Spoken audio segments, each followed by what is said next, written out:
Mr. David Crowder.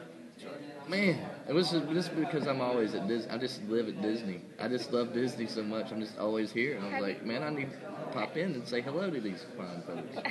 Yeah. You're performing at Night of Joy, right? No, I'm sorry, absolutely you're not. No, see, that's the thing.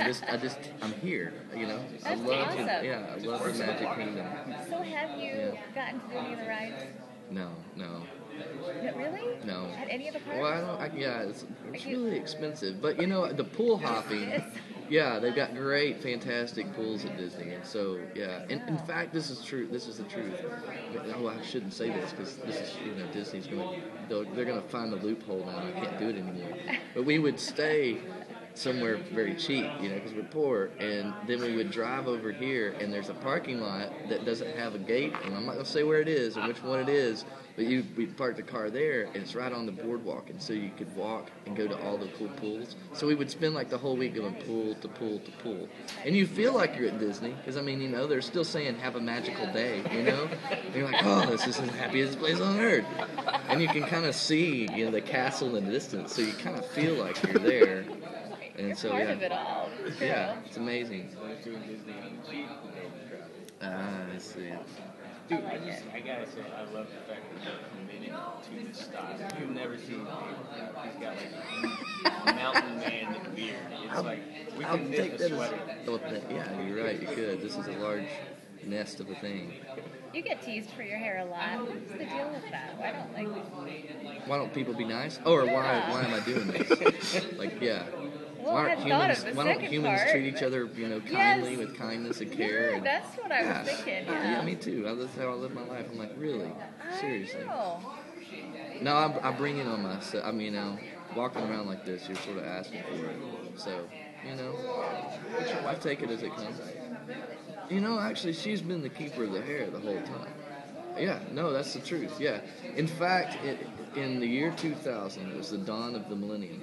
You know, Y2K is upon us, and we've got the water stockpile. Well, here's what I thought.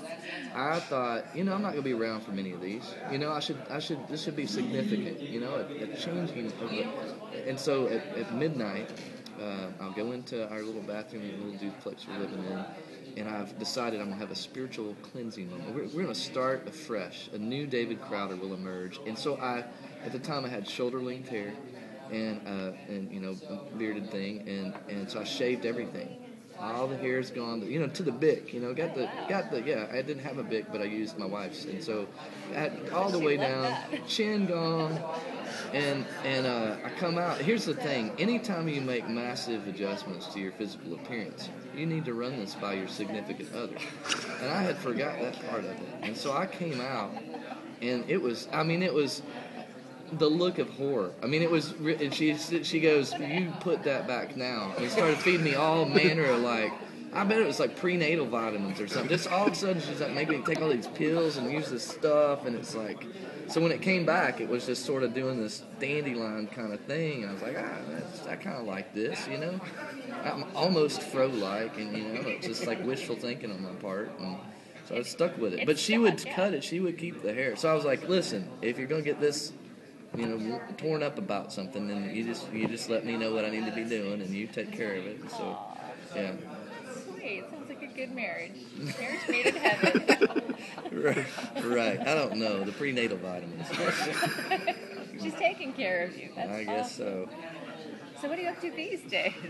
Well, just, you know, beard maintenance and all that kind of thing. I That was a good segue. Yeah. So, speaking of hair, no, we're actually, we have been working harder than we ever had. We had, we're ending the band.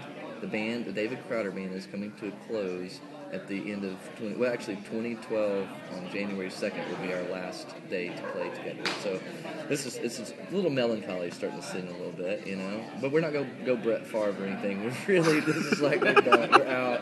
We're not going to drag it out. So, but we're making our final record, and it's a Requiem Mass, and it's just it's a ton of music, and so we're going to leave. People will have a little bit to sit with for a while. We're going to treat everybody right. But here's the funny thing is, we were supposed to start it in January this year, 2011. We're supposed to get going on it. We're on tour, and we're thinking, oh, we'll record it while on the road. Switchfoot does it all the time. Surely it's not that hard, right? I mean, they're a bunch of surfer boys. Surely we could figure this out. And, well, we get a little mobile studio together, and we start the recording process. The problem was, what we did, instead of making this record we're working on now, a Christmas record popped out. We made a Christmas record, and so we're calling, EMI, our label's calling, like, how's that record coming? We're like, it's very festive. Is it still cold there in Nashville? Does it still feel winter-like? So anyway, we're like, I'm sorry, we made a Christmas album. They're like, well, wonderful.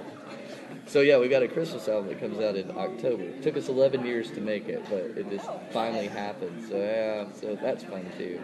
And the cover alone is worth, oh my word. It's all of us, all the band guys, and we're nutcrackers. It's like it's fun. It is hilarious. Oh, it's fun. I want one really badly. I would like for me to be a nutcracker. So what are you going to do once, I don't know. Or do you guys have interns? What? I have no idea. Thought about Alaskan whaling or something, something danger. I probably need more danger. I don't know. I love the church. I love music. I know I'll continue to. For me, it feels like God gives us gifts, and we're uniquely formed. And I feel like that this is a thing that's been useful to the church for a number of years, and I would love to continue to serve the church in the same way I have been, but just different people, different places. So who knows? I really don't know what's up next. Just praying for enough light for the next step and the courage to take it, and that's about it. Yeah. It's got to be kind of free and also kind of nerve-wracking in a sense. But I think that's, yes, but it's in a good way, It's like to have that necessary dependence is a space all of us find ourselves in a lot, and that's sort of where we're sitting, and I think it's a good thing.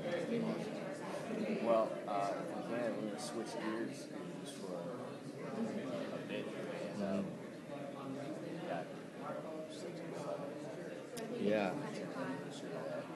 And gosh, it was a big deal, especially for our area. Absolutely. I'm sure where you were was probably huge. Oh, yeah, all of us remember exactly where we were, and I was actually in Nashville, me and my wife were there, and the television's on, and we just, it's just so surreal, and you're thinking this is not reality, and man, it was, and then we were actually in D.C. shortly after, and went down to the site, and it was just, what a moment, and it's amazing, though, to see how resilient we are as people, to see, it just felt like we'll never, irony's dead, humor's dead. It's all the things that are part of being a human felt like they died a bit there. And to rewind and look that it's been just 10, it's not that long ago. And to see that we have not only just come together, but we're still breathing in and out, we're still laughing, we're still, that it's amazing. The resiliency of the human is pretty amazing, and especially as Christians, having a faith to journey through a moment like that, I don't know how you get through something like that without dependence on God, for sure. So what gives David life? Oh, well, I think for me, hope that's the whole thing. Our whole faith is based on this expectation of a redemptive moment, of this thing that's been accomplished, that's still being accomplished, and our hope that we're going to find completion, and all the stuff that's broken in life will be fixed. That's the Christian faith is hope. So I find it most of the time, surprisingly, in my relationships. There's a verse of scripture in Psalms that says God has built a monument to His faithfulness. It's His very people. To be in a room full of other folks and to look around and your circumstance is bleak, well, you can, oh yeah, here's my buddy so-and-so, and he was at the bottom 2 months ago, and look what God has recovered in him.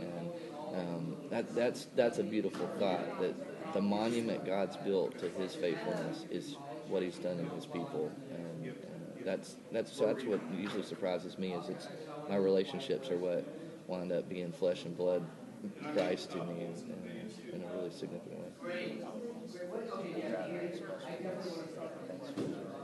Absolutely, my pleasure. I'm going to go back to the pool. That's a good plan. You've got it figured out. It's Friday. Pool time.